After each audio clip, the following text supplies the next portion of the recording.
उसके ऊपर machine learning का एक मॉडल अप्लाई करके उसको इंटरप्रेट करते हैं कि हमने इस प्रॉब्लम को किस तरह अप्रोच करना है।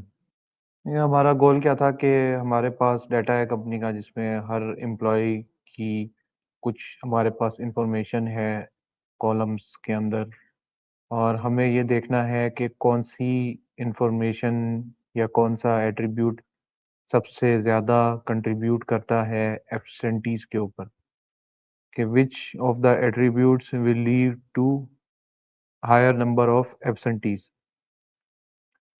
तो ये सारा टास्क करने के लिए डाटा साइंस के अंदर एक कंप्लीट पाइपलाइन प्रोजेक्ट आपका रॉ डाटा से शुरू होता है, जिसके अंदर आप एक-एक कॉलम को, एक-एक एट्रीब्यूट को एनालाइज़ करते हैं और उसको अ, इंग्लिश में इंट्यूइटिवली आप सोचते हैं कि कौन-सा आपका जो एट्रीब्यूट है वो इम्पोर्टेंट है और कौन-सा एट्रीब्यूट इम्पोर्टेंट नहीं है। तो ये कुछ चीज़ें data set to data set vary करती हैं। उसके बाद हमने ये करना होता है कि हमारे पास मशीन लर्निंग अप्लाई करनी है, तो हमारे पास डाटा सारा का सारा न्यूमेरिक होना चाहिए। तो जो डाटा हमें लगता है कि इम्पोर्टेंट है, जिनकी वजह से फाइनल एब्सेंटीज़्म टाइम इन आवर्स पे फ़र्क पड़ेगा, उसको हम लोग कंसिडर करते हैं अपने एमएल मॉडल के लिए। तो ये पिछली क्लास की नोटबुक जो लोग साथ-साथ फ़ॉलो कर रहे हैं, वो लोग ओपन कर लें, और उसके अंदर हमने स्टार्ट में column two column pre processing करना शुरू की थी और हम मंथ वैल्यू तक पहुँचे थे। तो इसी को आप अगर टॉप टू बॉटम रन कर लें, तो आप रन रन के उसमें रन की मेन्यू खोलें और रन ऑल सेल्स को दबा दें। तो मेक श्योर ये कर लें कि विदाउट एनी एरर्स सारा का सारा रन हो गया। अब ये देखें, इधर मेरे पास 48 आ रहा है, इसका मतलब 48 सेल पूरे रन हो चुके हैं। अगर इधर कोई नंबर नहीं आ रहा होता आखिरी सेल में, दैट मीन्स के ऊपर कहीं एरर आया है। सो इसको एक बार गो थ्रू कर लेते हैं और फिर कंटिन्यू करते हैं। हमने देखा था कि जो आईडी कॉलम है उसकी ज़रूरत नहीं है, उसको हमने ड्रॉप कर दिया था।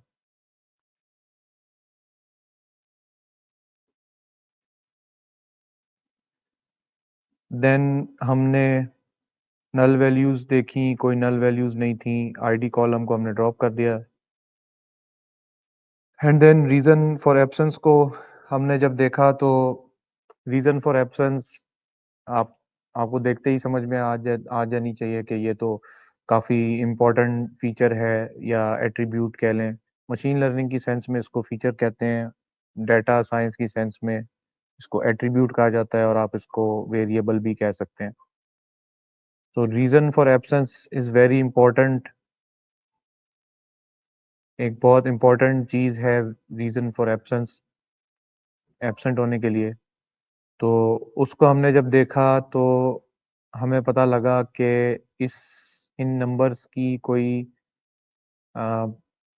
एज़ सच डायरेक्ट वैल्यू नहीं हमें नज़र आ रही है। दीज़ आर जस्ट कैटेगरीज़ के 0 से लेके राउंड अबाउट 28-29 तक हमारे पास कुछ रीज़न्स, जिस कंपनी का भी डाटा है उसने अपने पास एक रीज़न्स को कैटेगराइज़ किया हुआ है कि reason number 1 for example fever है, reason number 2 for example heart disease है। फिर इस तरह से हमने इसको यूज़ेबल बनाने के लिए हमने कुछ गेट डमीज़ का फ़ंक्शन देखा था। पहले हमने इसको कुछ फ़ंक्शन लगा के चेक किया कि क्या इसके अंदर पड़ा हुआ है, एंड देन गेट डमीज़। अच्छा, इधर एक आप चीज़ ऐड कर लें डी टाइप के नाम से, क्योंकि अगर आप ये pd.getDummies को गूगल करें,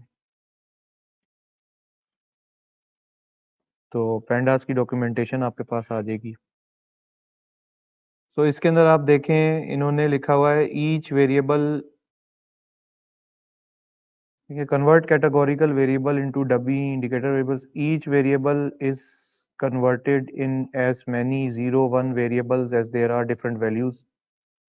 Columns in the output are each named after a value. If the input is a data frame, the name of the original variable is prepended to the value.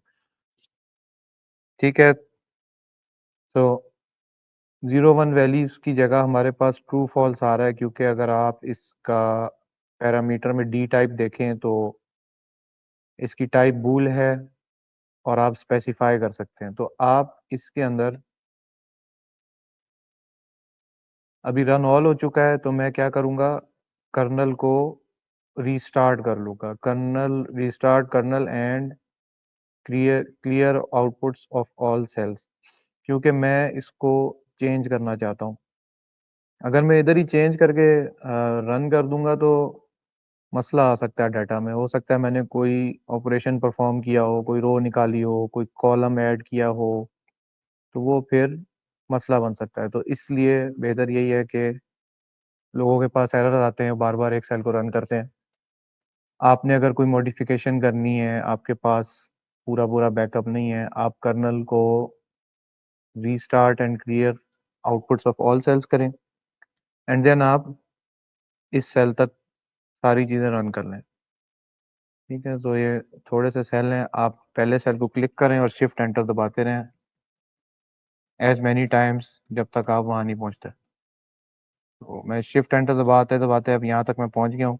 इसके अंदर आपने D type equal to int डालना है, D type equal to int, और int को आपने as a string नहीं पास करना, आपने डायरेक्ट इंटीजर पास करना है। सो अगर अब आप देखें तो हमारे पास ये ट्रू फॉल्स की जगह 0, 1 वैल्यूज आ गई। ठीक है, तो मशीन लर्निंग के लिए हमें ट्रू फॉल्स नहीं चाहिए होती, हमें 0, 1 चाहिए होती है। वो ऑटोमेटिकली पाइथन मैप कर लेता है उसको। अगर हमने जैसे आगे इस सम का फंक्शन लगाया था, reason columns dot sum axis equal to 0, तो उसने हमें सम रिटर्न कर दिया था। उसने ट्रू को 1 करके फॉल्स को 0 करके कर दिया था। बट बेहतर ये है कि आप इसको एज एन इंटीजर ही पास करें। ठीक है, और हमने एक और फंक्शन लगाया हुआ है, इधर भी आप डी टाइप का डी टाइप इक्वल टू इन डाल लें। और इसके बाद हमने हमने ये देखा, हमने ये बताया कि रीजन 1 टू 14 आपकी क्लास 1 में हम शुमार कर सकते हैं, क्योंकि ये सारे एक जैसे रीजन हैं। And then reason 15 to 17, 18 to 21, 22 to 28।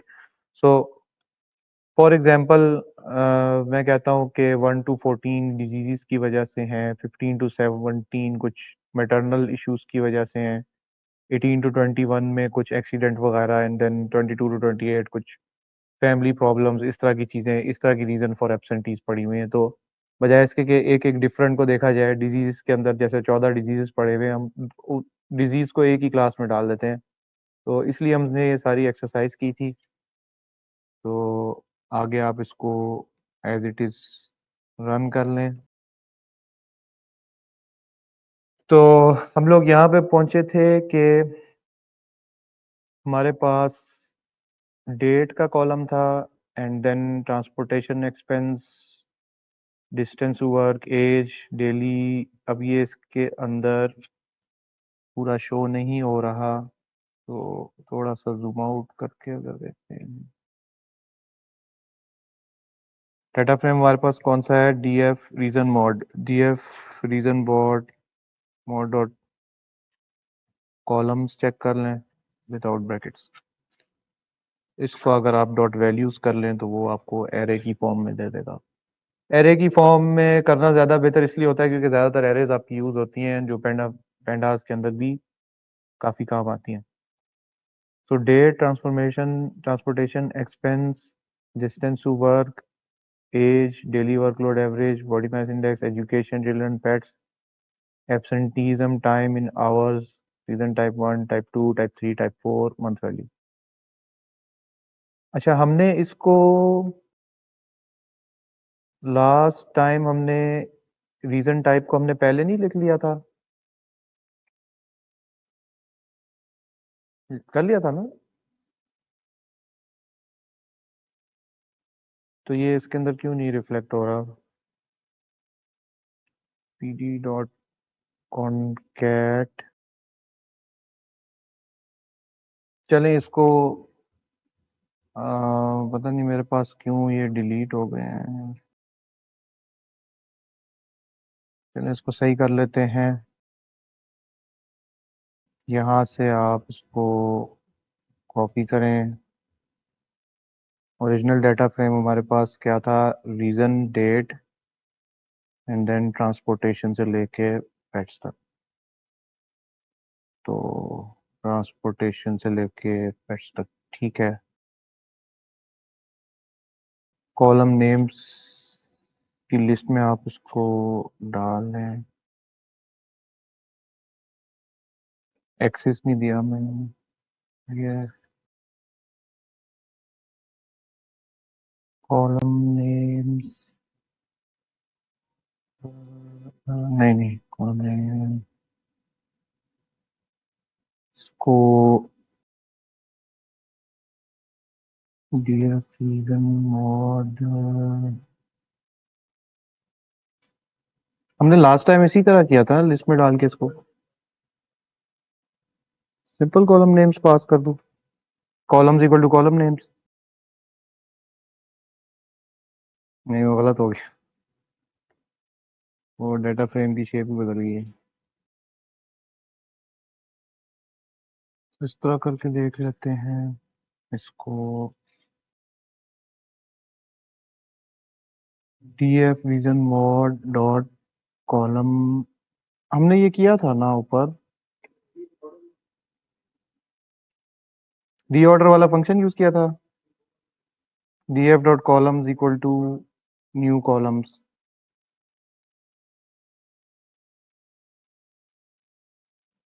0 1 2 3,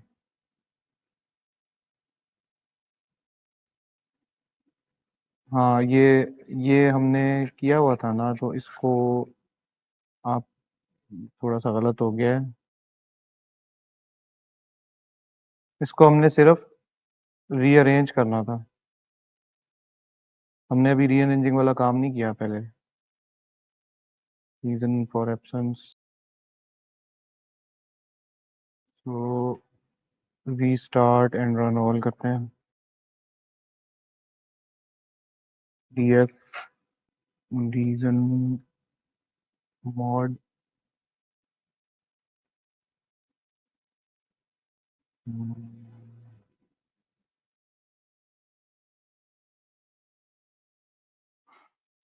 क्यों नहीं रन हो रहा? Reason type 1, reason type 2, date, distance over, why is it a key error? हम लोग दो कॉलम चाहिए होते हैं, हम इसी तरह एक्सेस करते हैं ना। हम लोग क्या करते हैं, इसको उठाते हैं, लिस्ट में डालना था इसको। यही काम मैंने पहले नहीं किया था। ये देखें, ये दो कॉलम उठा रहा है, मगर सारे डालता हूँ तो नहीं उठाता। हो गया। Reason type, month value and then मेरा ख्याल है डेट आ जाएगी। तो मंथ वैल्यू और डेट को स्विच कर लेते हैं। तो आपके पास reason type 1, reason type 2, reason type 3 4, date, month value, transportation, ठीक है। और आखिरी आपका एब्सेंटीजम इन आवर्स आपके पास आ गया। 1 2 3 4 5, 1 2 3 4 5। इसकी लिमिट बढ़ा देते हैं यहाँ से। हमने फंक्शन यूज किया था मैक्स कॉलम्स का। मैक्स कॉलम्स इक्वल टू 15, 15 कर लें। तो ये आपके पास सारे के सारे शो हो गए हैं। ठीक है, रीज़न मैंने पहले डाल दिया जिस तरह से हमारा ओरिजिनल डाटा था, रीज़न के बाद डेट थी, उसके बाद ट्रांसपोर्टेशन एक्सपेंस था। तो हमने क्या किया, रीज़न रीज़न को डिवाइड करके डेट के बाद उसमें से मंथ वैल्यू निकाल दी। अब अब एक और चीज़ हमने क्या डिस्कस की थी कि वीकडे भी काफ़ी इम्पोर्टेंट होता है। तो अगर आप इसमें से कोई डेट निकालें, पीएफ रीज़न मॉड, ठीक है, डेट के अंदर अगर मैं डेट 1 करता हूँ तो ये मेरे पास एक टाइम स्टैम्प आ गया, ठीक है। तो डेट के किसी आइटम के आगे इसका एक फंक्शन होता है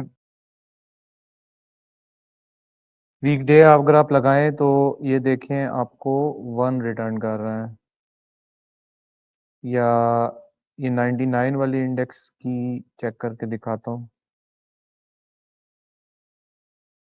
99 में भी 1 है, अगर 111 में 4 है, ठीक है। सो एक तो हमने देखा था मंथ की वैल्यू 1 से लेके 12 तक होती है, बट वीकडे की वैल्यू इसके अंदर 0 से लेके 6 तक होती है।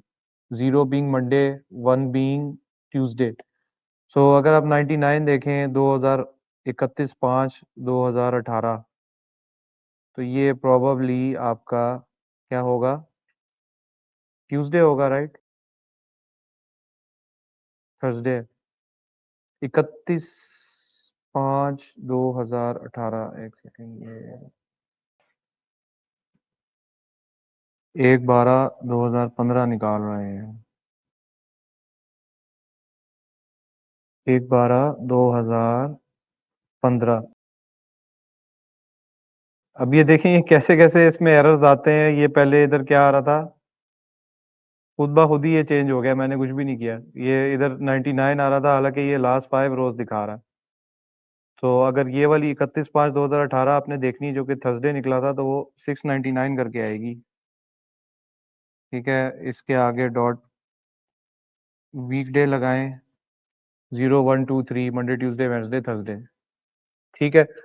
सो इधर कुछ विजुअल ये सही शो नहीं कर रहा। आई थिंक ये इस तरह स्क्रॉल हुआ था, ठीक है। तो मुझे लगा 99 है, हालांकि वो 699 है। अब हमने क्या करना है कि वीकडेज का एक कॉलम बनाना है और उसको एक्सट्रैक्ट कर लेना है। तो हम ये एक फंक्शन बना के भी कर सकते हैं कि एक फंक्शन बनाएं जिसमें वो डेट के कॉलम की सारी एंट्रीज को वीकडे फेच कर ले। तो इसमें डाटा पैंडास के अंदर एक यूजफुल मेथड होता है हर एलिमेंट वाइज किसी फंक्शन को अप्लाई करने का, डॉट अप्लाई के नाम से। आपने क्या करना है, डी एफ एक फंक्शन बना लें, डेफ डेट टू वीकडे, ठीक है। और इसके आर्ग्यूमेंट में क्या आ जाएगा आपके पास, डी आप ले लें, ठीक है, कोई डेट वैल्यू आपके पास जाएगी, और आपने रिटर्न क्या करना है, डी डॉट वीकडे, डी डॉट वीकडे आपने रिटर्न कर लेना है। तो मैं अगर इसको चेक करना चाहूँ तो ये 3 मेरे पास आ गया, ठीक है। तो अब इसको हमने इस कॉलम के ऊपर अप्लाई करना है, डेट डॉट अप्लाई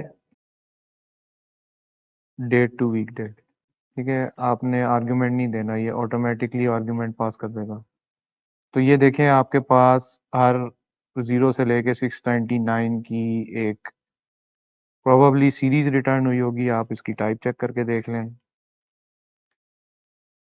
तो ये आपके पास सीरीज आ गई। अब इस सीरीज को आपने आ,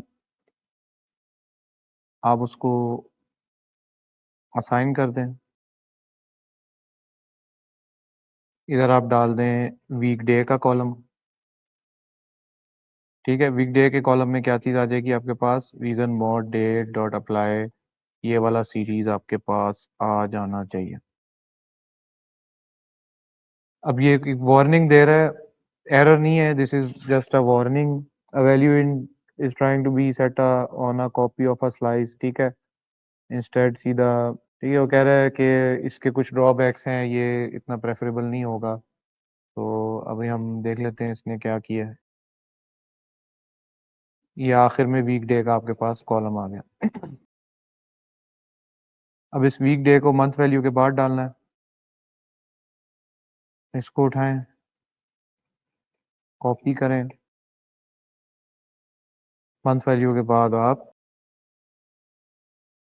वीकडे, ठीक है, वीकडे हमारा डब्ल्यू कैपिटल है, एंड देन तो चेक कर लें, तो ये हमारे पास यहाँ पे वीकडे आ गया, 1 2 3 एंड सो ऑन। ठीक है, अगर आप ये चेक करना चाहते हैं कि इस वीकडे के अंदर वीकडे डॉट यूनिक से हमें पता लग जाता है, तो ये देखें 0 से लेके 6 तक हमारे पास डेज आ रहे हैं। तो हम यहाँ तक डेट का कॉलम हमारे पास पूरा का पूरा कंप्लीट हो चुका है। डेट के कॉलम के बाद हमारे पास क्या चीज़ थी, अभी मैंने जूम इन भी बहुत किया हुआ है, तो इसको डॉट कॉलम्स डॉट वैल्यूज, तो हमारे पास ट्रांसपोर्टेशन एक्सपेंस है, जो कि हर एम्प्लॉय का मंथली ट्रांसपोर्टेशन एक्सपेंस है। अब ट्रांसपोर्टेशन एक्सपेंस आपने देखा होगा, इसके अंदर काफ़ी हाई वैल्यूज थी, हंड्रेड्स ऑफ डॉलर्स थी। तो ये ट्रांसपोर्टेशन एक्सपेंस बेसिकली इसके अंदर बाकी चीज़ें भी हैं, पार्किंग फीस और इस तरह की चीज़ें जो अमेरिका में होती हैं।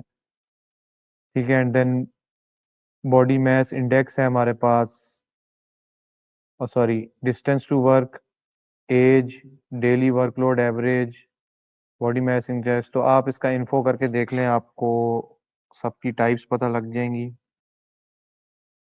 तो डेट टाइम के बाद हमारे पास जितनी भी वैल्यूज़ हैं वो सारी की सारी हमारे पास या तो इंटीजर हैं या फ्लोट्स हैं। तो इसको अगर आप थोड़ा सा इंस्पेक्ट करें,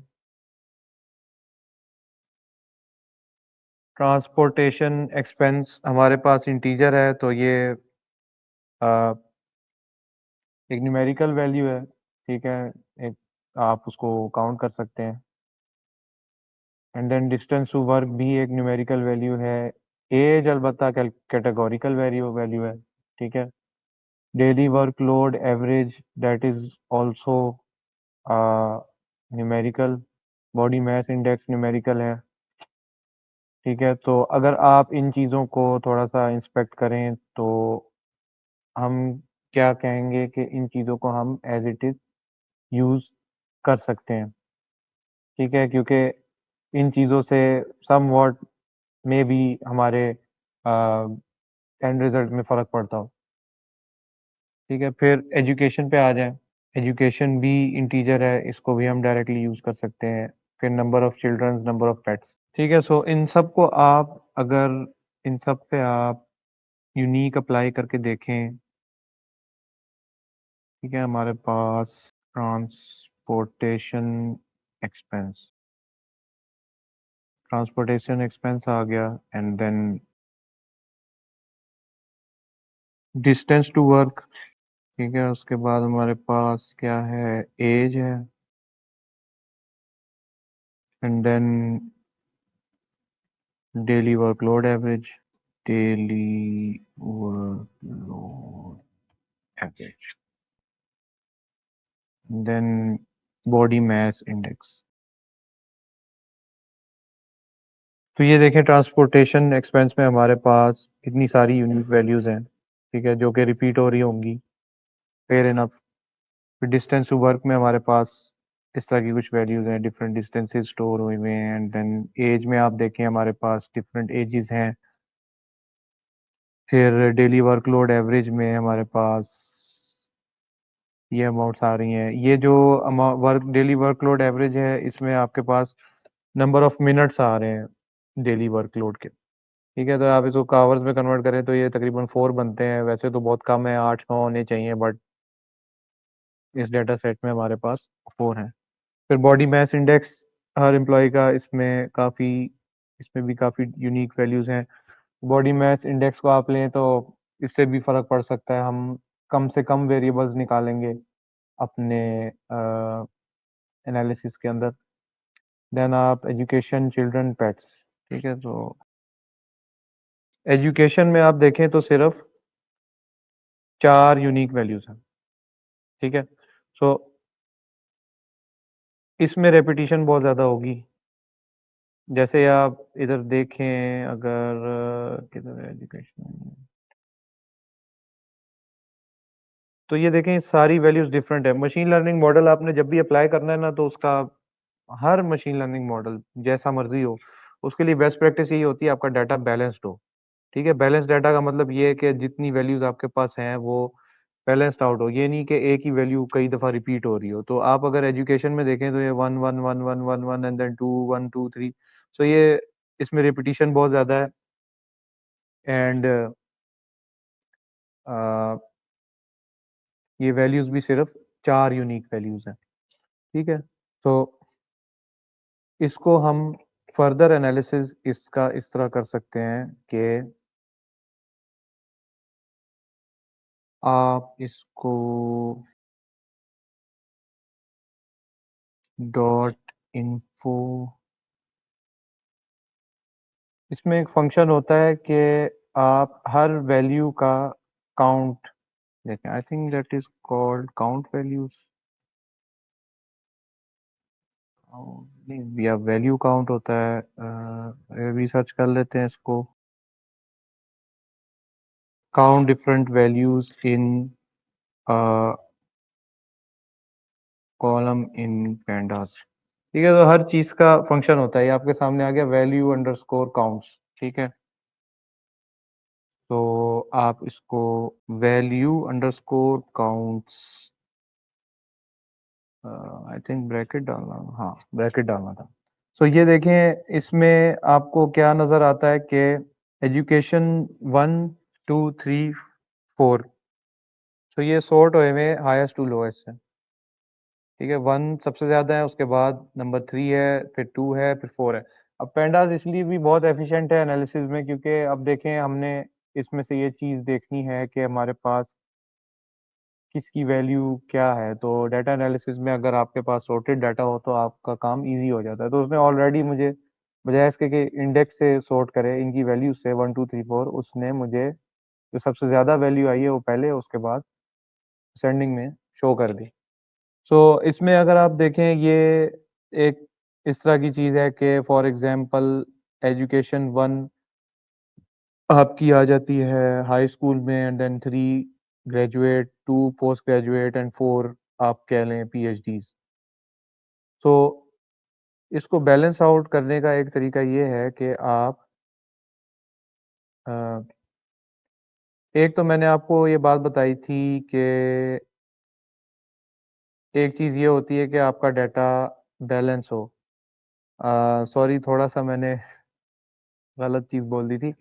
ये चीज़ हम बाद में देखेंगे। ये जो रिपिटिशंस आ रही है ना, इसको हम शफलिंग से हल करेंगे। अभी जो हमने चीज़ करनी है, हमने बैलेंस आउट करना है कि जो हमारे पास कैटेगरीज़ हैं, वो round about same same time repeat हो रही हों, तो वो बैलेंस आउट हो जाएगी। अब देखें, तो इसको बैलेंस आउट करने का तरीका ये है कि आप क्या करें, इन तीनों की एक क्लास बना लें अलग से और 1 की एक क्लास बना लें। आप इसको नाम दे दें 0 का और इसको नाम दे दें 1 का। ठीक है? सो ये हमने काम पहले भी एक सिमिलर एक फंक्शन देखा था, आप डॉट मैप के नाम से कर सकते हैं। इसके अंदर डॉट मैप में आप एक डिक्शनरी पास करें, ठीक है? तो जहाँ पे 1 आए उधर आप 0 दे दें, ठीक है? 2 की जगह आप 1 कर लें, 3 की जगह आप 1 कर लें एंड 4 की जगह आप 1 कर लें। ठीक है? तो इसका मतलब ये है कि इस कॉलम में जहाँ-जहाँ 1 की वैल्यू आएगी उधर 0 होगा, 2 की जगह, 3 की जगह, 4 की जगह 1 आ जाएगा। तो आपने जस्ट ये मेक श्योर करना है कि ये वाली वैल्यूज़ आपकी इसके बराबर हों। अगर ये एक कम ज़्यादा होगी तो फिर बहुत मसले हो सकते हैं। तो ये देखें इसने 0 और 1 हमें रिटर्न कर दिया है, ठीक है? तो इसको अब आप असाइन कर दें। ये एजुकेशन में हमारे पास 0 और 1s आ गए। ठीक है? तो ये एक तरह से बैलेंस आउट हो गया कि जितने ज़ीरोज़ होंगे राउंड अबाउट उतने ही 1s हो या एट लीस्ट उसके क्लोज़ वैल्यू हो। अगर आप अब वैल्यू काउंट करें तो ये देखिए 583 और 117 कुछ ना कुछ सेंस बनती है। अब ये नहीं आप कर सकते कि 583 को आप 2 में स्प्लिट कर दें, क्योंकि 583 तो एक ही लेवल की एजुकेशन है ना, वो नहीं आपने करना। आप डिफरेंट लेवल्स को मर्ज करके एक लेवल बना सकते हैं। तो this is better than using this. तो ये आप एक तरह से अगर देखें तो आउटलियर्स में भी चला जाता है।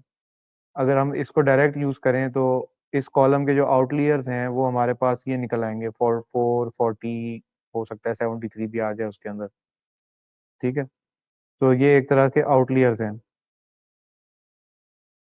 एजुकेशन के बाद हमारे पास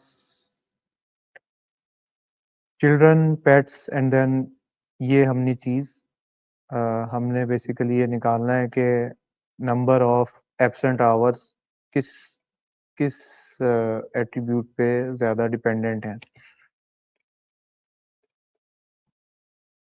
ठीक है, सो आप इसको एक नज़र देख लें। चिल्ड्रन पेट्स की हमने यूनिक वैल्यूज़ भी निकाली थी और वो काफ़ी ज़्यादा थी, तो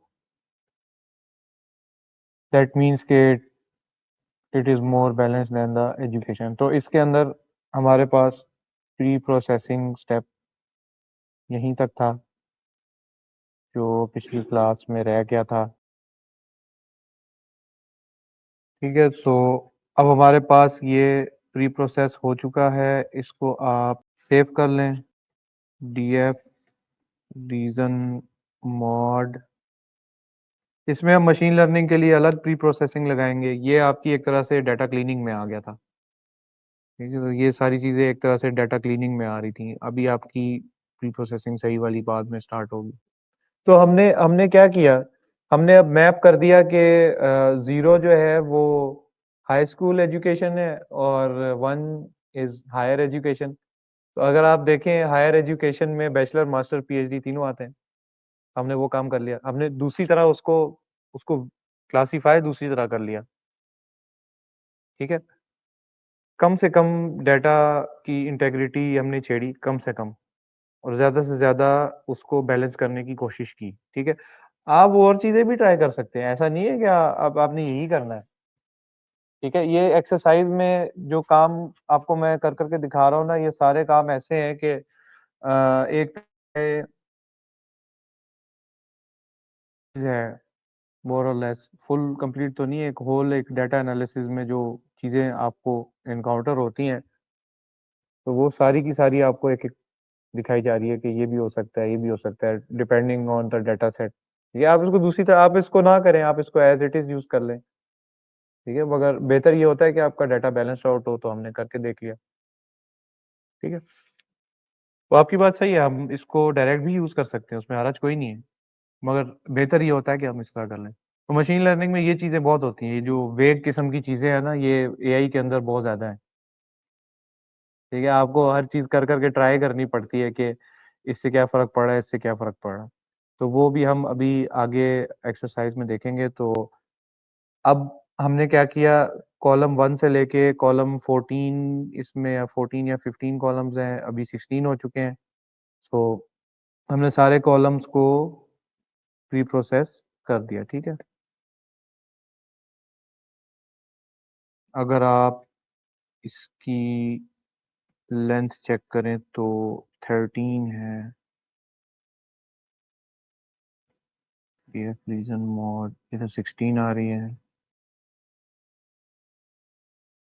व्हाई इज दिस हैपनिंग? अब देखें, मैंने इसके नंबर ऑफ कॉलम्स चेक किए हैं तो वो मुझे 13 रिटर्न कर रहा है, और जब मैं इसको प्रिंट कराता हूँ तो वो क्या कहता है 700 रोज एंड 16 कॉलम्स। कोई बता सकता है ऐसे क्यों हो रहा है? 1 2 3 4 5 6 7 8 9 10 11 12 13 14 15 16 ही कॉलम्स हैं। इसका ये आंसर ज़ीरो हटा दूँगा तो फिर वो एरर दे देगा। अच्छा नहीं, एरर नहीं दे रहा। हाँ, ये हमने लास्ट टाइम भी देखा था कि इसको हम वैल्यूज़ में कन्वर्ट कर लें तो हमारी जो हैं गलतियाँ शायद ना हो। इसमें देखिए पड़ी हुई हैं, तो वैल्यू 0 में जाएँ तो रीज़न टाइप 1 आ रहा है। नो। ठीक है, हमारे पास 16 कॉलम्स हैं। तो इसको आप क्या करें कि सेव कर लें अपने पास। हमने एजुकेशन को चेंज कर दिया, ठीक है। हम कहते हैं बाकी वैल्यूज़ भी हमें चाहिए। एक दफ़ा फिर चेक कर लें, reason, type code, date, month, value, weekday, distance to work, age. ठीक है, तो इसको आप .to_CSV प्री प्रोसेस डाटा में pre processed underscore data .csv के नाम पे आप, आई थिंक इसमें फॉर्मेट डालने की ज़रूरत नहीं है। इसको आप सेव कर लें तो आपको, अब देखें ये इसने CSV नहीं डाला। इसको डिलीट कर देते हैं। इधर आपने CSV भी डालना है। रिफ्रेश करके देख लें, प्री प्रोसेस डाटा। तो ये हमारे पास सेव हो गया, ठीक है। अच्छा, ये थोड़ा सा इसमें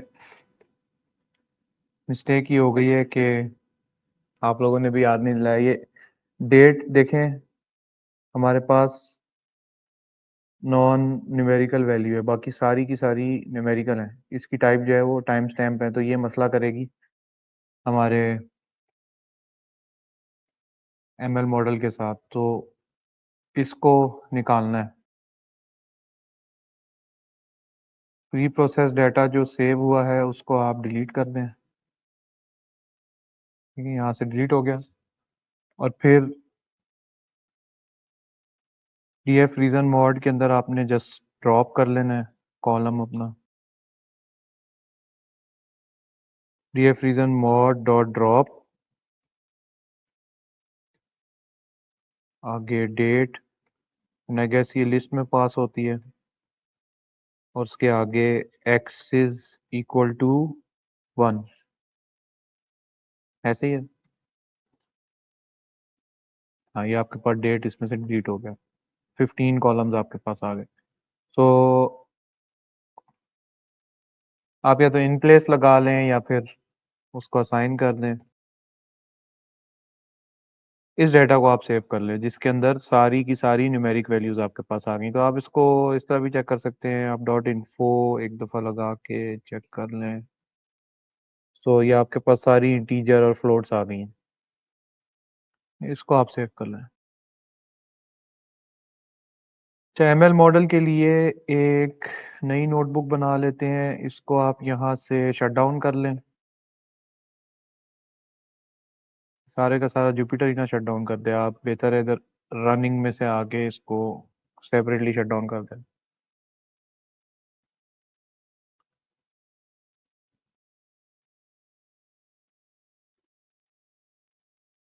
इसको आप मॉडल के नाम से नाम दे दें इसको, ठीक है।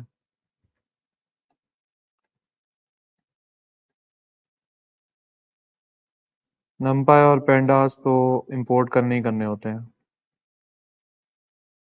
ठीक है। उसके बाद हम इसके ऊपर लीनियर रिग्रेशन या लॉजिस्टिक रिग्रेशन का मॉडल अप्लाई करेंगे, जो कि साइकिट लर्न एक लाइब्रेरी है, और एक लाइब्रेरी है स्टैट मॉडल्स।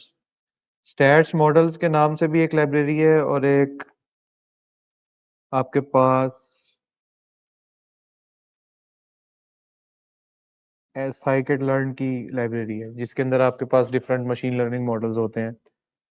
स्टैट बेसिक किस्म के स्टैट्स मॉडल इतना अच्छा नहीं है, वो डाटा को इतनी अच्छी तरीके से हैंडल नहीं करता। साइकिट लर्न ज़्यादा सही तरह से हैंडल करता है। तो आप इसको इंपोर्ट करा लें। इधर नीचे एग्जाम्पल में इंपोर्ट भी हुआ होगा, ये वाली लाइन। तो इसमें आप जितनी भी एग्जाम्पल देखेंगे ना, उसमें कहीं ना कहीं ये जो आपको मॉडल एक्सप्लेन करने की एग्जाम्पल है, उसमें हर जगह आपको नंबर्स ही नजर आएंगे। ठीक है, टेक्स्ट अगर आपको कहीं मिलता भी है तो उसके अंदर सारा नंबर की ही फॉर्म में वो चेंज हो रहा होता है। ठीक है, इसको भी आप इंपोर्ट करा लें। प्री प्रोसेस डाटा इधर आप लोड करा लें। Dot read CSV pre process data, यही नाम था इसका, pre process data pd dot read CSV। ठीक है, ये प्री प्रोसेस डाटा आपके पास प्री प्रोसेस डाटा के डाटा फ्रेम में लोड हो गया। लीनियर रिग्रेशन क्या होती है कि वो रफली अगर हम उसको देखें, ये हमारे पास इंडेक्स का भी कॉलम आ रहा है जो कि हमें नहीं चाहिए। इसको हम इसको आप रीअसाइन कर लें, pre process data equal to pre process data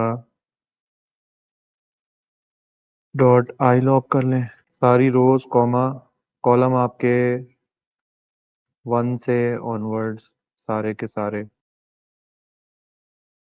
ठीक है, सो एक कॉलम मेरे पास ज़्यादा आ गया था इंडेक्स का, वो मैंने सेव कराने पे पैरामीटर पास नहीं किया था कि इंडेक्स का नहीं करना, तो उसने वो भी कर लिया। तो ये चीज़ों को आपको देखना पड़ता है साथ साथ।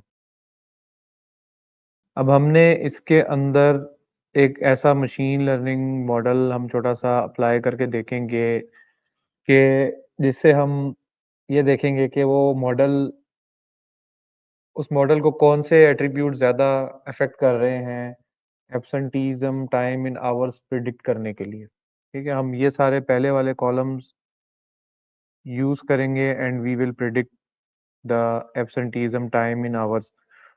तो इसको देखने के लिए हमें इस डाटा को स्प्लिट करना होगा, जिसके अंदर लास्ट वाला कॉलम अलग होगा और पहले वाले कॉलम्स अलग होंगे। तो लास्ट वाले अगर आप कॉलम में देखें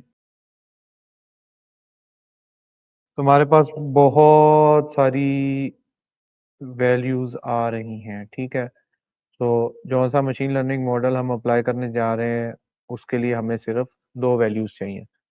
सो इसको आपने 2 वैल्यूज़ में लेके आना है। तो उसका एक तरीका ये है कि आप क्या करें कि इनकी मीडियन वैल्यू लें और मीडियन वैल्यू से लोअर जो है वो आप कहें कि जी ये कम आवर्स एब्सेंट्स हैं, और मीडियन वैल्यू से हायर को आप एक्सेसिव एब्सेंटीज़ में डाल दें। कम वालों को आप 0 में डाल दें, हायर वालों को आप 1 में डाल दें। ठीक है, तो अगर आप इसका मीडियन चेक करें, मीडियन चेक करने का क्या तरीका है, डॉट मीडियन आप लिखें, तो आगे आप ब्रैकेट डाल लें अगर आउटपुट आपको थोड़ा-सा आउट ऑफ फॉर्म लग रहा है। तो इसका मीडियन निकला है 3। ठीक है, तो 3 इज़ द मीडियन वैल्यू। का मतलब ये है कि 3 से ऊपर और 3 से नीचे मोर और less equal number of values आ गए। ठीक है? तो अभी आप इसके बहुत सारे तरीके हैं, एक तरीका उनमें से मीडियन है। ठीक है? तो हम उसको देख लेते हैं। आप क्या करें, np.where का हमने पढ़ा था, np.where क्या कहता है, पहली वाली कंडीशन ट्रू होती है और दूसरी वाली फॉल्स के केस में वो पुट करता है। ठीक है? तो np.where करके आप इसके अंदर इसको चेंज कर सकते हैं। ठीक है? एब्सेंटीज़म इन आवर्स, इसका आप नाम चेंज करके रख दें एक्सेसिव एब्सेंटीज़। ठीक है, तो एक्सेसिव एब्सेंटीज़ में मेरे पास ये चीज़ कैप्चर हो जाएगी कि जो मीडियन से वैल्यूज़ हायर हैं वो 1 हो जाएंगी और मीडियन से कम वैल्यू 0 हो जाएंगी। सो 1 वैल्यू जिसके अगेंस्ट होगी वो एक्सेसिव एब्सेंटीज़ में आ जाएंगी। वो वाले आइटम सारे एक्सेसिव एब्सेंटीज़ में आ जाएंगे। बजाय इसके कि हम कहें कि जी हम टाइम इन आवर्स नोट कर लें तो वो गलत हो जाएगा। हम आवर्स को चेंज कर रहे हैं, क्लासिफाई कर रहे हैं। इसको आप इक्वल करें, प्रीप्रोसेस डाटा एक्सेसिव एब्सेंटीज का एक नया कॉलम बनाएं और उसके आगे np.where यही उठा के इधर डालें, बल्कि ये चीज़ pre process data absenteeism in hours is greater than, आप इधर 3 भी लिख सकते हैं या आप ये पूरा पूरा डाल दें। Pre process data absenteeism is an hour greater than median हो तो आप नेक्स्ट लाइन में लिख लें दूसरी कंडीशन। दूसरी कंडीशन क्या होगी कि आपने इसकी जगह क्या डालना होगा? 0 1 1 डालना होगा। ठीक है, एंड देन दूसरी कंडीशन मेरे पास आ जाएगी। दूसरी लाइन में पता नहीं क्यों नहीं जा रहा। तो दूसरी कंडीशन मेरे पास आ जाएगी 0। इसको रन करके देखते हैं। कोई बता सकता है मैंने कहाँ गलती की है? np.where pre-process data absentees is greater than 0। हाँ, अब मेरा ख्याल है मैंने इधर सिर्फ 1 और 0 डालना था। ठीक है, वो मैंने पूरा का पूरा सीरीज ही असाइन कर दी थी 1 को, तो वो गलत हो गया था। ठीक है, np.where के पहले आर्ग्यूमेंट में कंडीशन आती है। मैंने क्या डाला कि अगर तो ग्रेटर देन और इक्वल टू करना चाहिए था इसको। या चलें, ग्रेटर देन भी ठीक है। अगर तो मीडियन से बड़ा होगा तो रिप्लेस करें 1 से, नहीं तो 0 से। ठीक है, तो अभी देखते हैं इसने क्या किया। तो ये देखें, एक्सेसिव एब्सेंटीज का आ गया। 4 की जगह 1 है, 2 की जगह 0 है, 4 की जगह 1 है, एंड देन 3 की जगह 0 है। ठीक है, 3 तक सारे 0 है, 3 से ऊपर सारे 1 है। अब आप इसमें से ड्रॉप करते हैं। डॉट ड्रॉप इसको लिस्ट में डालें। ठीक है, तो प्रैक्टिस करने से आपको ये भी याद हो जाता है कि कौन सा आपने ब्रैकेट कहाँ डालना है। तो इधर लिस्ट में डाल के x is equal to 1, then in place equal to true. Sorry, इधर पैरेंथेसिस आना था। ठीक है, अब वो आप जल्दी से उस पर चेक कर लें, ये आपके पास ड्रॉप हो गया। ठीक है, तो ये एक तरह से आपके पास बाइनरी डेटा आ गया, जिधर आपके पास एक्सेसिव एब्सेंटीज, जिसकी 3 आवर से ऊपर एब्सेंटीज आ रही हैं, हम कहेंगे कि वो बहुत ज़्यादा छुट्टियों में जा रहा है, तो उसको हमने 1 वैल्यू दे दी। जो 3 से कम आ रही है उसको हमने एक्सेसिव एब्सेंटीज की वैल्यू 0 दे दी। ठीक है, और अब हम ट्रेन टेस्ट स्प्लिट यूज़ करेंगे। Sklearn train test split. तो ये देखें, एग्जांपल दी हुई है, इसको भी आप इंपोर्ट कर लें इधर से। इंपोर्ट वाली चीज़ें जो है ना, पहले सेल में होनी चाहिए हमेशा। तो ये ट्रेन टेस्ट स्प्लिट आपके पास आ गया। ट्रेन टेस्ट स्प्लिट का आप लोगों को आइडिया है ना? तो ट्रेन टेस्ट टेस्ट स्प्लिट क्या करता है, आपके ट्रेनिंग डाटा को टेस्टिंग डाटा से अलग कर देता है। टेस्टिंग डाटा क्या होती है? इससे पहले आपको इसको भी अलग करना पड़ेगा, इस कॉलम को। ठीक है, तो अगर आप इसको देखें तो ये आपको 2 वैल्यूज दे रहा है। ठीक है, एक्स कॉमा वाई। ठीक है, आपको डाटा और लेबल प्रोवाइड करना है, सो इधर से ही आप ये वाला उठा लें, ये इसकी कन्वेंशनल वे है। इसी के अंदर अगर आप देखें तो आप किस तरह इसको एक्सेस कर सकते हैं। आखिरी कॉलम के अलावा पहली वैल्यू देनी है, और आखिरी कॉलम को दूसरी वैल्यू में डालना है। Pre process dot data dot log use कर लें। ऑल रोज कॉमा ऑल कॉलम्स। आप इसको इस तरह भी लिख सकते हैं, 0 to 14। ठीक है, 15 लिखेंगे तो पूरा पूरा हो जाएगा। आखिरी वाली, बल्कि लॉग के केस में आखिरी वाली भी वैल्यू इंक्लूडेड होती है। इधर आई लॉग आएगा। मैं नंबर्स यूज़ कर रहा हूँ तो आई लॉग आ जाएगा। या आप इसको -1 लिख दें। ठीक है, इसका पहले आप रिजल्ट चेक कर लें क्या आ रहा है।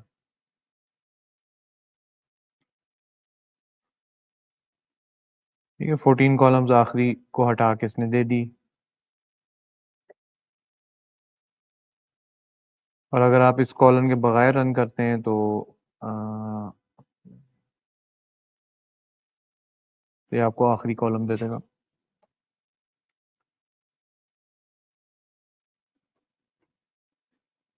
तो ट्रेनिंग डाटा हमारा इसमें आ जाएगा और टेस्टिंग डाटा हमारे पास इसमें आ जाएगा। एंड देन इसके कुछ पैरामीटर्स हैं कि आपने किस तरह अपने डाटा को स्प्लिट करना है। तो देखते हैं, जैसे ही देखें तो टेस्ट साइज इन्होंने दिया हुआ, देखते हैं ये बाय डिफॉल्ट कैसे स्प्लिट करता है। और ये जो रैंडम स्टेट का पैरामीटर है ना, रैंडम स्टेट पैरामीटर, ये वाला जो फंक्शन है ट्रेन टेस्ट स्प्लिट का, अब ये क्या करता है कि डाटा को शफल करके स्प्लिट करता है। ठीक है, तो रैंडम स्टेट अगर आप एक एक ही रखें, ये हर दफ़ा जो है ये रैंडम स्टेट इसकी डिफरेंट हो सकती है। हर दफ़ा आपका डिफरेंट रिजल्ट आ सकते हैं, क्योंकि हर दफ़ा आप जब ये फंक्शन रन करेंगे तो आपका डाटा डिफरेंट तरह से शफल होके स्प्लिट होगा। तो अगर आप इसको रैंडम स्टेट को कोई वैल्यू दे दें, जैसे इधर 42, अमूमन 42 ही यूज़ होती है, आप कोई भी दे सकते हैं, आप 20 दे लें। ठीक है, कोई भी वैल्यू इसको दे दें, तो उसी वैल्यू से आप जब भी इसको स्प्लिट करेंगे तो वो बिल्कुल इक्वल इक्वल जितनी भी दफ़ा रन करेंगे आपको वो जिस पैटर्न में शफल करेगा वो हर दफ़ा उसी पैटर्न में शफल आपको करके देगा। ठीक है, तो रन कर दिया हमने, इसने हमें 4 एरेज रिटर्न करके दे दी। ठीक है, आप इसकी एक एक की, आप पहले वाले की टाइप चेक करके देख लें। तो एरेज तो नहीं, हमें डाटा फ्रेम की ही फॉर्म में इसने रिटर्न कर दिया। ठीक है, तो ये देखें, इसमें 525 रोज और 14 कॉलम्स हैं, 700 नहीं है। ठीक है, और अगर आप एक्सट्रैक्ट टेस्ट डॉट शेप करके देखें तो 175 और 14। ठीक है, तो हमारे पास स्प्लिट क्या हुआ, 525 डिवाइडेड बाय 175,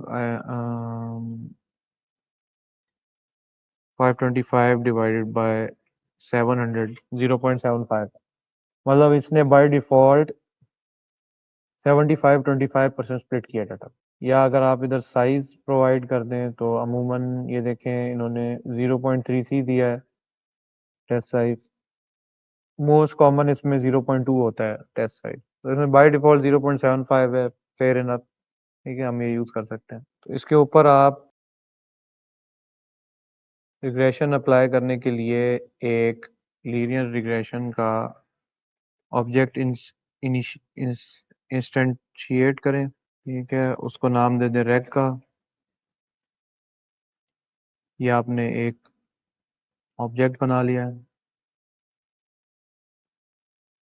उसके बाद आप ट्रेनिंग डाटा से इसको ट्रेन करने के लिए आप कहेंगे रेग डॉट फिट और ब्रैकेट में X train comma Y train. ठीक है, तो ये देखें, ये हमारे पास एक चीज़ आ गई, इधर इन्फो आ रही है फिटेड, और इधर वो आप क्वेश्चन मार्क को दबा दें तो आपको डॉक्यूमेंटेशन पे ले जाएगा। ये काफ़ी कन्वीनियंट कर दिया, पहले नहीं होता था। तो डॉट फिट का फंक्शन क्या करता है, सारी की सारी वैल्यूज कैलकुलेट कर लेता है, एक तरह से मॉडल को ट्रेन कर लेता है कि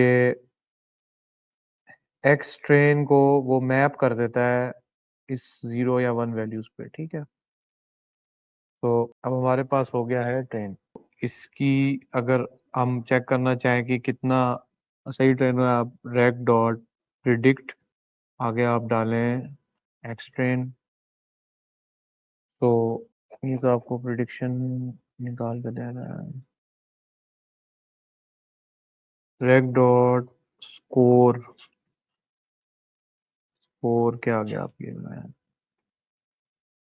rec dot score X train Y train. ठीक है, तो इससे आपकी एक्यूरेसी निकल आएगी 34%।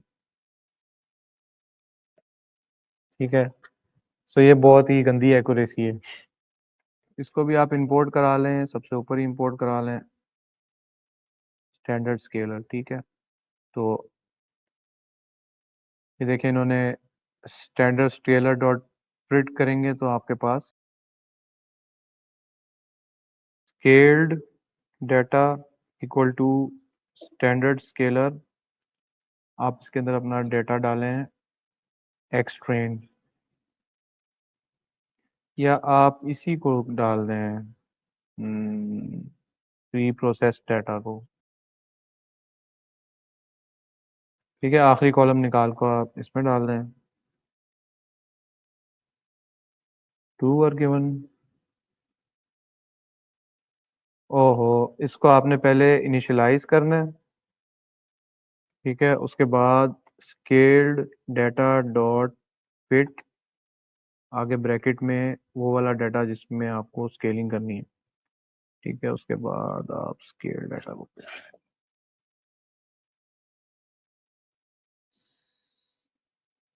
Scale data dot fit standardize equal to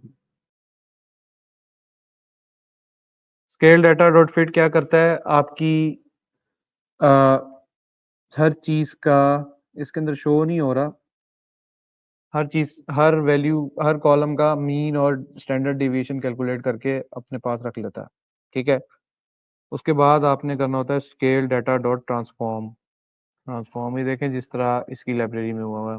scaler dot fit data इन्होंने किया, आपके पास ऑब्जेक्ट आया, उसके बाद इसके अंदर आप देख सकते हैं कि मीन कैलकुलेट हो गया, स्टैंडर्ड डिविएशन का भी कोई पैरामीटर होगा जिस तरह मीन अंडरस्कोर है इसी तरह।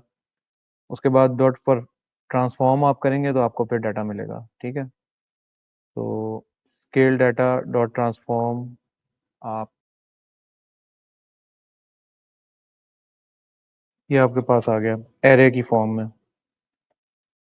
ठीक है, सबसे पहले आपने इनिशियलाइज किया, उसके बाद हमने फिट किया अपने डाटा पे।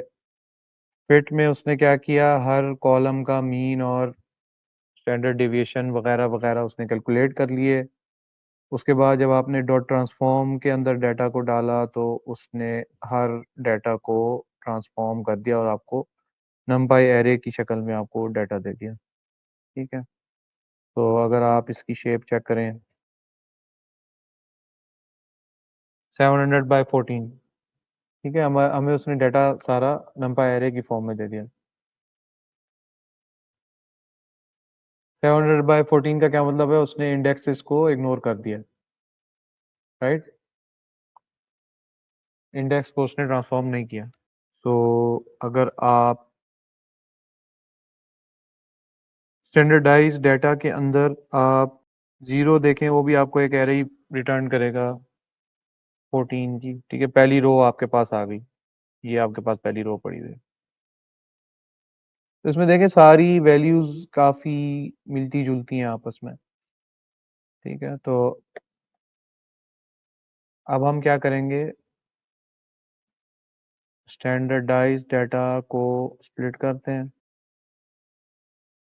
प्रिंट एस स्प्लिट, इसकी जगह आपका आ जाएगा स्टैंडर्डाइज डाटा।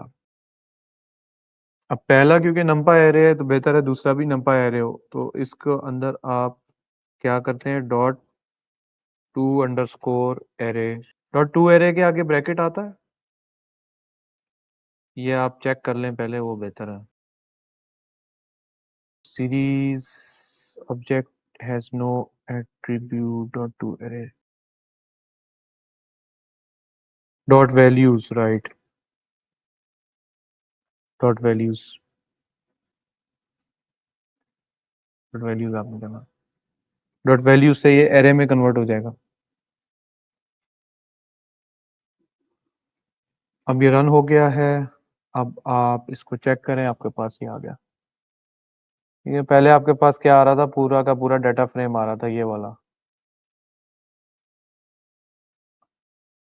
अब आपके पास एरे आ गई। अब इसको फिट कर लें। Rack dot fit, rack dot score आप कर लें। अभी भी एक्यूरेसी इसकी बहुत डाउन आ रही है।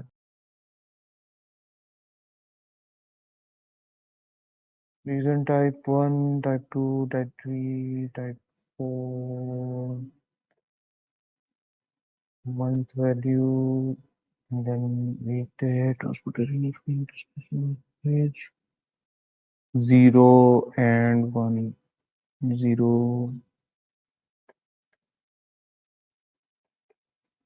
चलें इसको देखते हैं कि ये कर क्या रहा है। अगर आप rec dot predict x train y train अगर डालें,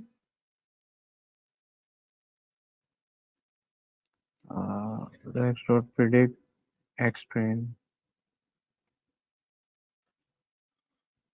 तो आपको ये इसका एक फंक्शन होता है predict proba, ठीक है, predict proba, जो कि आपको प्रोबेबिलिटी रिटर्न करता है। इसी के अंदर होना चाहिए इसका प्रिडिक्ट प्रोबा। मुझे वैसे समझ में आ गई है इसमें मसला क्या हो रहा है। आप लोगों को शायद आइडिया हो गया हो। वो पता है क्या कर रहा है, वो 0 की एक्यूरेसी दे रहा है, 0.34। मुझे 1 की एक्यूरेसी चाहिए। वो एक्यूरेसी दे रहा है कि जो एब्सेंट नहीं हो रहे, उसकी एक्यूरेसी दे रहा है मुझे, उल्टी एक्यूरेसी दे रहा है।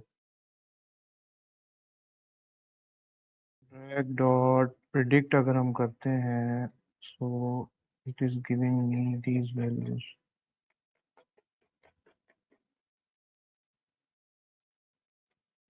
Let's run this again, let's see किधर मसला है। pre-processed data, pre-processed data equal to this absenteeism in hours, dot mean, dot median। फिर हमने क्या किया, इसको इसमें पास किया एंड देन इसको इसमें पास किया, random state 20। Here it is a like of shape and pre-processed data। इधर मसला आ रहा है, I guess this is the issue. क्योंकि आप ये देखें कि एक्सेसिव एब्सेंटीज हमने डाल दिया। अब हम इसको एक अलग अलग वेरिएबल में बना देते हैं कि इसको हम दे देते हैं इनपुट्स इक्वल टू दिस, ठीक है, and then targets equal to PD dot data. अगर आप इनपुट्स की टाइप चेक करें तो सीरीज है, आई लॉग 0।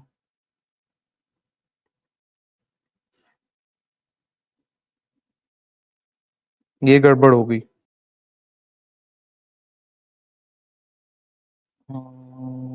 ठीक है, ये तो ठीक है। इसको अगर हम चेक करें, this one inputs equal to this। आप लोगों ने किसी को ट्राई किया है, किसी की एक्यूरेसी बढ़ी है? तो ये हमारे पास इनपुट्स जो है डाटा फ्रेम है, और अगर टारगेट्स को हम असाइन करते हैं तो ये सीरीज है। तो वो इसको सही तरह मैप नहीं कर पा रहा। तो इसका अगर हम डेटा डेटा फ्रेम बना लें, pd डॉट डेटा फ्रेम, ठीक है, आप इसको इस तरह करके देखें तो ये दोनों डेटा फ्रेम आ गए आपके पास। और अब जब आप इसको इनपुट्स डॉट हेड कर लें, तो प्रिंट करा लें, and then targets dot head, तो ये आपके पास इनपुट्स का डाटा फ्रेम आ गया और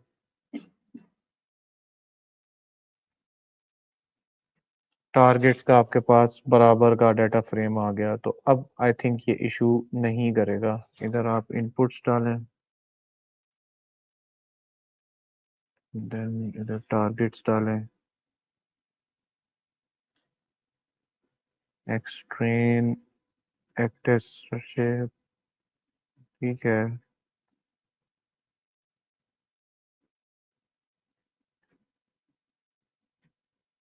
एक्सट्रेन वाई ट्रेन, लेट्स गो। अभी भी वही इशू दे रहा। ये एग्जैक्टली सेम कोड मैंने दोबारा रन किया और ये वही इशू दे रहा। I don't know why. आप इसको अगर टारगेट्स चेक करें, टारगेट्स टारगेट्स डॉट वैल्यूज,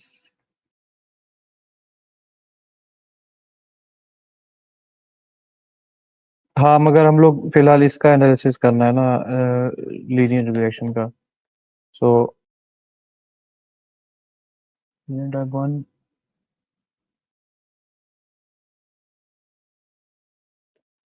तो this all exercise is part of the analysis, ठीक है।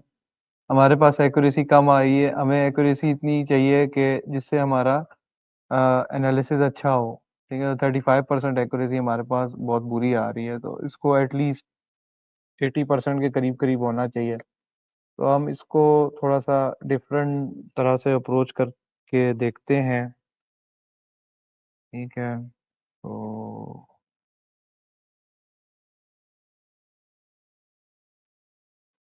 read data and then absenteeism in hours, will process data np dot where absenteeism in hours is greater than 10, e process data is equal to this one, 4 1 पे map हो रहा है, 0 2 4 2, then हमने drop कर दिया। अगर हम ये देखें कि हमारे पास 1 वैल्यूज का क्या इधर रिजल्ट आ रहा है। 700 में से 319 हमारे पास 1 है। काफी much pretty much balanced, that is almost balanced data we have।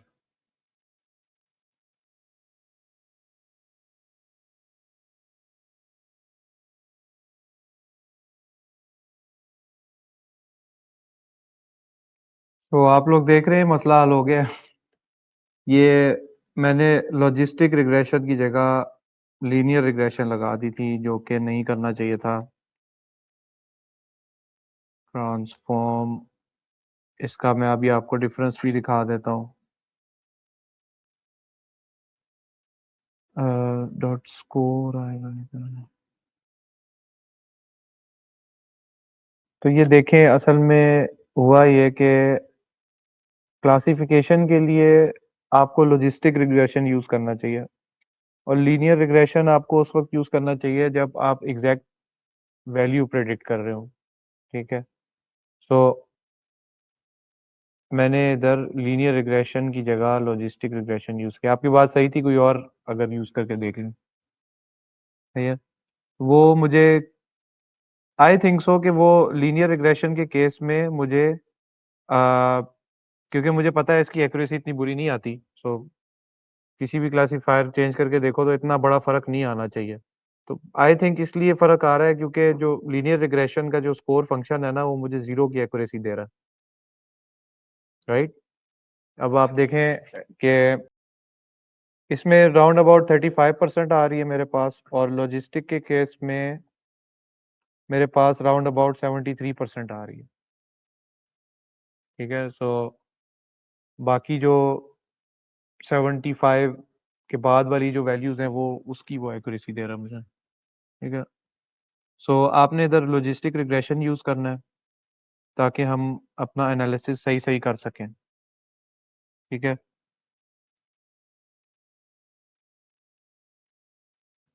तो हमने क्या किया इसको मैं मिटा देता हूँ। लॉजिस्टिक रिग्रेशन का मॉडल हमने यूज़ किया और उसकी हमने एक्यूरेसी निकाल ली। अब हम इसको स्टैंडर्डाइज़ करके चेक कर लेते हैं क्या एक्यूरेसी आती है, ठीक है? प्री प्रोसेस डाटा इसको हम फिट करेंगे और फिर standardized data equal to scale data dot transform. तो ये हमारे पास स्टैंडर्डाइज्ड डाटा का कोड था। तो ये देखें एक्यूरेसी मेरी तो लीनियर रिग्रेशन की केस में प्रिडिक्ट प्रोबेबिलिटी भी इसलिए रन नहीं हो रहा था क्योंकि वो वैल्यूज डायरेक्ट प्रिडिक्ट करता है, प्रोबेबिलिटी नहीं प्रिडिक्ट करता। लॉजिस्टिक रिग्रेशन के केस में वो हमें प्रोबेबिलिटी रिटर्न करता है 0 और 1 की, ठीक है? सो अब ये हमने एक चीज़ देख ली कि स्टैंडर्डाइजेशन से कितना फ़र्क पड़ रहा है। बगैर स्टैंडर्डाइजेशन के हमारे पास राउंड अबाउट 73% एक्यूरेसी आ रही थी और विद स्टैंडर्डाइजेशन करके हमें 5% बढ़ गई, 78% आ गई। अब नेक्स्ट हमने करना ये है कि इस अ, अब इसके 2-3 तरीके होते हैं 2-3 अप्रोचेज़ होती हैं। अगर आप मशीन लर्निंग इंजीनियर अगर कोई होगा तो फिर वो उसकी ज़्यादा ड्यूटी ये होगी कि वो एक्यूरेसी ज़्यादा से ज़्यादा बढ़ाएगा मॉडल की और वो चाहेगा कि मेरा मॉडल जो है सही-सही वैल्यू प्रेडिक्ट करे, ठीक है?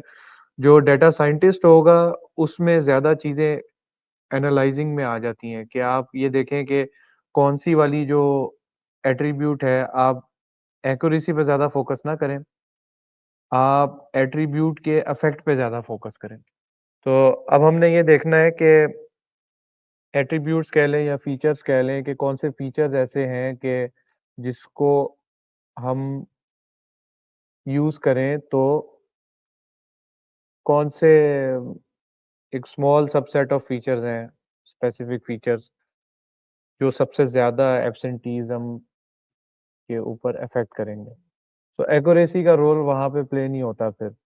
उसमें फिर एक्यूरेसी उसमें ऐसा भी हो सकता है कि आपकी मॉडल की एक्यूरेसी कम आ रही हो, बट आपकी जो एनालिसिस है, अ, जो आपने आगे बताना है कि आपके कौन से वाले फीचर सबसे ज़्यादा अफ़ेक्ट कर रहे हैं, तो वो कम एक्यूरेसी वाला मॉडल के अंदर वो चीज़ ज़्यादा रिफ्लेक्ट कर सकती है। तो इसे कहते हैं इंटरप्रिटेबिलिटी मतलब मॉडल की इंटरप्रिटेबिलिटी का मतलब ये नहीं है कि अगर जो सबसे बेस्ट आपके पास मॉडल आ रहा है, आप उसी से उसको इंटरप्रेट कर सकते हैं।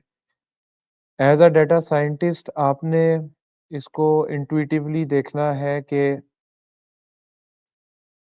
कौन-सी चीज़ आपको लग भी रही है जो ज़्यादा अफ़ेक्ट करेगी एब्सेंटीज़्म को और उसको जब आप एनालाइज़ करेंगे, तो वो किस तरह आप एनालाइज़ करेंगे, तो लॉजिस्टिक रिग्रेशन में अब ये मॉडल टू मॉडल डिपेंड करता है, ठीक है? अब ये एक छोटे से एरर की वजह से एक एक्सरसाइज़ ये भी हो गई कि इतने सारे मशीन लर्निंग के मॉडल्स हैं, आप एक मॉडल स्विच सिर्फ़ एक मॉडल चेंज करना ही जो है ना, वो बहुत बड़ा काम होता है। मुझे तो कितना आधा घंटा लगा होगा मैक्सिमम, ये छोटी-सी एग्ज़ाम्पल है। मगर बहुत बड़ा मॉडल को अगर चेंज करना पड़ जाए तो उसके लिए काफ़ी दिन भी लग सकते हैं, ठीक है? सो लॉजिस्टिक रिग्रेशन के केस में अगर हमने इसको एनालाइज़ करना है कि इसके अंदर क्या चीज़ें हो रही हैं, तो लॉजिस्टिक रिग्रेशन में रफली स्पीकिंग आपके जितने भी फीचर्स होते हैं, उन सब की फीचर्स की वैल्यू अ, एक वेट से मल्टीप्लाई हो रही होती है और वो सब कुछ ऐड अप हो रहा होता है। उसको हम कहते हैं कोएफ़िशिएंट्स। और एक आपके पास होता है इंटरसेप्ट जिसको आप बायस भी कह सकते हैं। तो अगर आप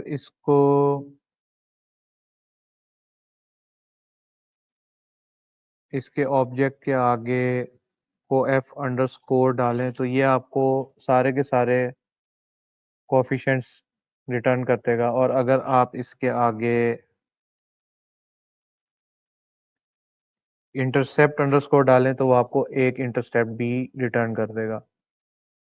और अगर इसके आप साइज़ चेक करें, reg1 डॉट कोएफ डॉट साइज़, तो ये 14 आ रहा है। हमारे पास इनिशियली 14 कॉलम्स थे, ठीक है? तो हर कॉलम का एक अलग कोएफ़िशिएंट है और एक एक्स्ट्रा हमारे पास इंटरसेप्ट है। अब होता ये है कि फिर मैं कमेंट आउट कर देता हूँ, log odds इक्वल टू, मिसाल के तौर पे मैं और कोएफ़िशिएंट्स को कहता हूँ C1 multiply by attribute 1 plus, इससे पहले आपका इंटरसेप्ट भी आएगा, ठीक है? Intercept plus C1 multiply by attribute 1 then C2 multiply by attribute 2, C3 multiply by, ये सो ऑन प्लस होता जाएगा और प्लस आपका हो जाएगा 14 हमारे पास एट्रीब्यूट्स हैं 14। तो ये लॉग ऑड्स जो मैंने लिखा है, लॉग ऑड्स क्या होते हैं? ऑड्स का मतलब है चांसेस। सो लॉग आपके पास जो ये सारी कैलकुलेशन है ना, ये लॉजिस्टिक रिग्रेशन के अंदर हो रही होती है। तो बेसिकली वो लर्न क्या कर रहा होता है, आपके कोएफिशिएंट्स रन कर रहा होता है। कोएफिशिएंट्स की क्या वैल्यूज होंगी और इंटरसेप्ट की क्या वैल्यूज होंगी। ये लर्निंग कैसे होती है, इसको किस तरह करते हैं, वो आप मशीन लर्निंग के मॉड्यूल में पढ़ेंगे। फिलहाल हमने ये देखना है कि हम इसमें से इम्पोर्टेंट फीचर्स किस तरह निकालेंगे। कोएफिशिएंट्स हम इसको एक अलग डाटा फ्रेम में डाल के एनालाइज करेंगे और pd डॉट डाटा फ्रेम, आगे आप reg1 डॉट कोएफिशिएंट डालें तो इसको आप डॉट टी कर दें।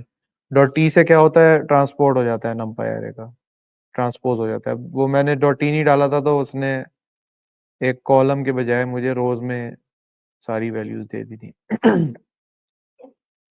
सो कॉलम्स इक्वल टू कोएफिशिएंट्स, इसको मैं दे देता हूँ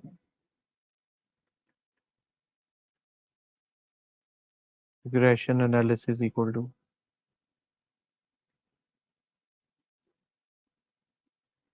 ठीक है? इसको मैंने रिग्रेशन एनालिसिस के अंदर डाल दिया सारे के सारे कोएफिशिएंट्स। अब आपने ये देखने के लिए कि कौन सी कोएफिशिएंट ज़्यादा इफेक्टिव है तो उसकी वैल्यू ज़्यादा होगी, ठीक है? तो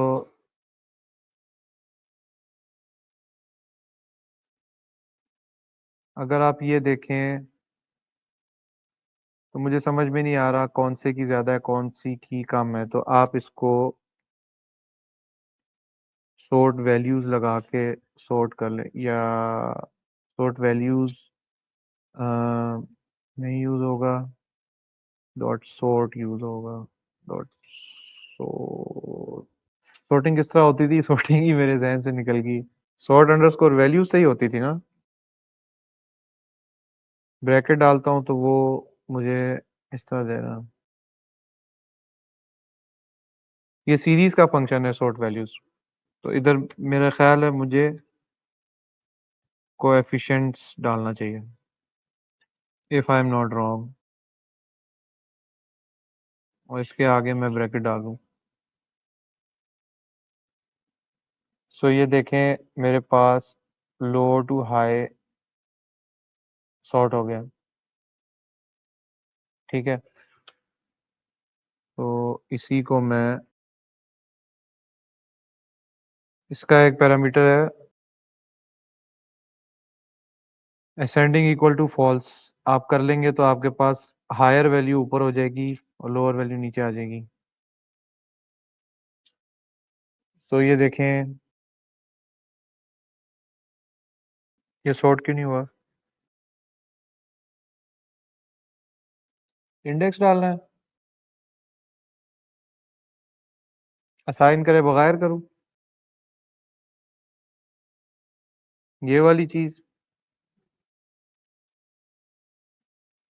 वही सेम आ रहा। sort a data frame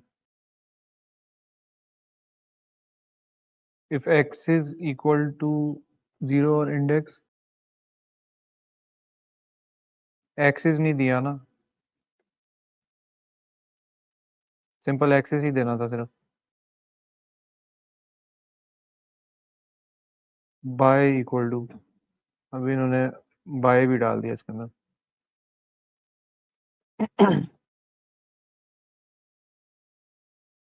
bye के अंदर हमारा कॉलम नेम आ जाएगा। सो ये हो गई सॉर्ट हमारे पास। वो पहले इंडेक्स से सॉर्ट कर रहा था। सो इसमें आप अगर देखें 2 एंड देन 1 एंड देन 1 0 0, ठीक है? अभी इसका फिर टेबल बना लेते हैं, तो बाकी फिर नेक्स्ट क्लास में इसको कंटिन्यू कर लेंगे। थोड़ा सा ही काम रह गया है इसके अंदर। हमने सॉर्ट करने से पहले एक काम करते हैं कि ये जो रोज है ना, 0 to 13, ठीक है, ये आपको बता रही है कि पहले फीचर की ये है और लास्ट वाले की ये वैल्यू है। तो अगर आप, हमारे पास डाटा कहाँ पे पड़ा हुआ है? एक्स ट्रेन में पड़ा हुआ है। तो X train dot columns dot values आप करके देखें तो एरे है हमारे पास pre process data, right? Pre process data dot columns की लेंथ क्या है? 15, इसकी लेंथ 14 है। सो हमने क्या करना है? Pre process data all rows and -1 column, right? तो मैंने क्या किया अभी, जो मेरे पास डाटा था जिसको मैंने यूज़ किया है इस ट्रेनिंग में, उसी डाटा के मैंने कॉलम नेम चेक किए हैं। तो मेरे पास 14 कॉलम नेम्स आई हैं रीजन टाइप 1 से पेट्स तक। तो ये जो आप कोएफिशिएंट्स देख रहे हैं ना, ये भी वही हैं, 0 से लेके एक ही एक ही अरेंजमेंट में है सारे। तो इसी को अगर मैं उठा के, तो ये देखें मेरे पास एक डाटा फ्रेम आया है, ठीक है? इसको मैं कॉलम्स इक्वल टू, इसकी मैं सीरीज भी बना सकता था, equal to pd dot concat feature names and then drag analysis। concat के अंदर हमारे पास लिस्ट आती थी। एक्सिस नहीं दिया, एक्स इज इक्वल टू 1। अब देखें मैंने एक्सिस नहीं दिया था, वो उसने अजीब सा उसने कॉन्कैटिनेशन कर दी। इसको मैं दोबारा रन कर लेता हूँ बिकॉज ये हमारे पास आ गया। ठीक है, अब आप इसको सॉर्ट कर लें तो अब आपको पता लग जाएगा कि कौन सा फीचर नेम मोस्ट इम्पोर्टेंट है। ठीक है, तो ये side by side feature names और कोएफिशिएंट्स मैंने डाल दिए। किस तरह डाले कि मैंने जब कोएफिशिएंट्स निकाले और डाटा को देखा तो सेम जो 0 से 13 तक इंडेक्स आ रहे थे वो मेरे कॉलम्स पे ही कॉरेस्पॉन्ड कर रहे थे, कॉलम नेम्स पे। ठीक है, तो मैंने किस तरह इसको किया, इसका एक डाटा फ्रेम बना लिया एंड देन उसके बाद इसको मैं बीच में से हटा देता हूँ।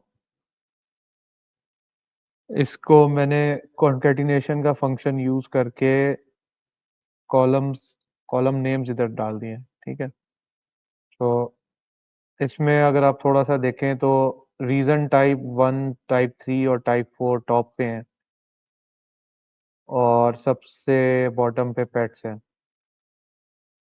ठीक है, तो सेंस बन रही है कि जो एब्सेंटीज के रीजंस हैं स्पेसिफिक, वही उन्हीं की सबसे ज्यादा वैल्यू आ रही है। दैट मीन्स कि वही सबसे आपके प्रिडिक्शन पे अफेक्ट कर रहे हैं। दैट मीन्स कि these are the most important factors contributing in the absentees.